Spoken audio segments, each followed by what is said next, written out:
ఈరోజు సండే స్పెషల్గా నేను ఏమేమి చేశానో చూపిస్తాను రండి. ఫస్ట్ చికెన్ కర్రీ ఇది రెగ్యులర్గా కాకుండా కొంచెం డిఫరెంట్గా చేశాను. దీని గ్రేవీ చిక్కగా ఉంటుందండి, చూసారు కదా, ఇలా గ్రేవీ చిక్కగా ఉంటుంది కాబట్టి టేస్ట్ చాలా అంటే చాలా బాగుంటుంది.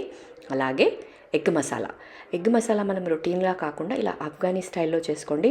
ఆ ఎగ్ మసాలా అనేది చాలా అంటే చాలా బాగుంటుంది. రెగ్యులర్గా కాకుండా ఇలా డిఫరెంట్గా చేసుకోండి. అలాగే ఇవన్నీ కొద్దిగా మసాలాలు అయినప్పుడు మనకి చారు అనేది కొద్దిగా లైట్గా ఉంటే బాగుంటుంది కాబట్టి నిమ్మకాయ చారు చేశాను వీటి కాంబినేషన్కి. ఈ ఎగ్ మసాలాకి చికెన్కి బగారా రైస్ అయితే చాలా బాగుంటుంది కాబట్టి బగారా రైస్, ఇది బాస్మతి రైస్తో చేశాను బగారా రైస్. ఇవన్నీ అండి మా ఇంటి సండే స్పెషల్స్. ఇక మీ సండే స్పెషల్స్ ఏంటో నాకు కామెంట్లో చెప్పండి. అలాగే ఇవన్నీ వెరైటీస్ మీకు త్వరలోనే నేను వీడియో అప్లోడ్ చేస్తాను కాబట్టి తప్పకుండా ఛానల్ని సబ్స్క్రైబ్ చేసుకోండి. ఇలాంటి మంచి మంచి రెసిపీస్ అస్సలు మిస్ కాకండి. సో తప్పకుండా సబ్స్క్రైబ్ చేసుకోండి.